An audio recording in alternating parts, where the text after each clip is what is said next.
মৃত্যুর পরও ব্যাংকে আপনার টাকা রয়ে গেছে, অথচ আমরা আমাদের জীবন দশায় টাকা খরচ করতে পারি না, প্রয়োজনীয় টাকাও না থাকার কারণে। একজন চীনা বিত্তবান মারা গেলেন, ভদ্রলোকের বিধবা স্ত্রী 200 কোটি টাকার মালিক হয়ে তার মৃত স্বামীর ড্রাইভারকে বিয়ে করে ফেললেন। সদ্য বিবাহিত ড্রাইভার মনে মনে বললেন, এতদিন জানতাম আমি আমার মালিকের জন্য কাজ করেছি, এখন দেখি আমার হৃদয়বান মালিকই আমার জন্য শ্রম দিয়ে গেছেন। ব্যাপারটা বড়ই আফসোসের, দুঃখজনক। সত্যটি হচ্ছে, অধিক ধনবান হওয়ার চেয়ে দীর্ঘ জীবন লাভ করা বেশি জরুরি। তাই অধিক ধনবান হওয়ার জন্য অবিরাম শ্রম না দিয়ে দীর্ঘ এবং সুস্থ জীবনযাপন করার চেষ্টা করা উচিত এবং নিজেকে সেভাবে গড়ে তোলা উচিত।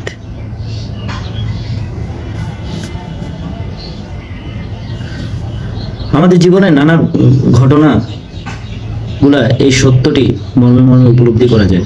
আমি এবং অনেক সুবিধা সম্পন্ন একটি মোবাইল ফোনের 70% অব্যবহৃত থেকে যায়। একটি মূল্যবান এবং দ্রুতগতির গাড়ি 70% গতির কোনো দরকারই হয় না ভাই। প্রাসাদ তুল্য মহামূল্যবান অট্টালিকার 70% অংশে কেউ বসবাস করে না, কেউই করে না। কারো কারো এক আলমারি কাপড় চোপড়ের বেশিরভাগই কোনোদিন পরা হয়ে ওঠে না।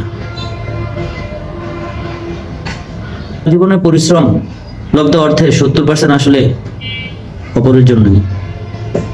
আপনার জমানো অর্থ যাদের জন্য রেখে যাবেন, বছরে একবারও আপনার জন্য প্রার্থনা করার সময় তাদের হবে না।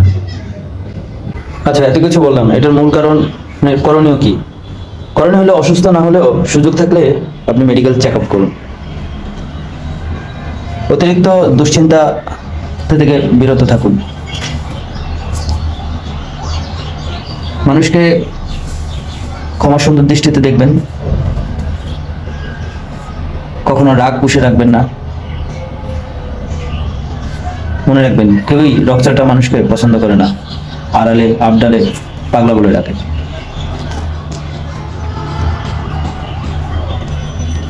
পিপাসার্ত না হলেও জলপান করুন।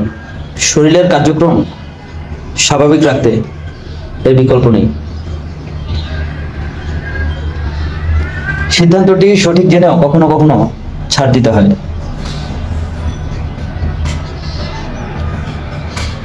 যতই বয়স হোক না আর ব্যস্ত থাকুন না কেন, জীবনসঙ্গীকে মাঝে মাঝে নিরিবিলি কোথাও নিয়ে হাত ধরে হাঁটুন।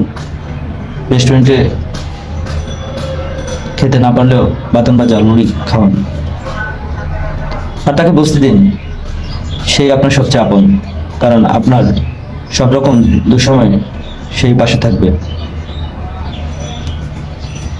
ক্ষমতাধর হলেও বিনয় হন। সুযোগ পেলেই পরিবার পরিজন নিয়ে সামর্থ্য অনুযায়ী নিজের দেশকে, এমনকি ভিন্ন দেশকে দেখতে বেরিয়ে পড়ুন। ধনী না হলেও তৃপ্ত থাকুন। মনে রাখবেন, সকল ধনী লোক কিন্তু মানসিক শান্তিতে থাকে না। মাঝে মাঝে ভোরের সূর্যোদয়, রাতের চাঁদ এবং সমুদ্র দেখতে ভুলবেন না। বৃষ্টির জলে বছরে একবার হলেও ভিজবেন, আর দিনে একবার হলেও গায়ে রোদ লাগাবেন। মাঝে মাঝে উচ্চ স্বরে হাসবেন। জীবন তো একটাই, তাই না? থেকে পরিপূর্ণভাবে বাঁচার চেষ্টা করুন, বাঁচতে দিন।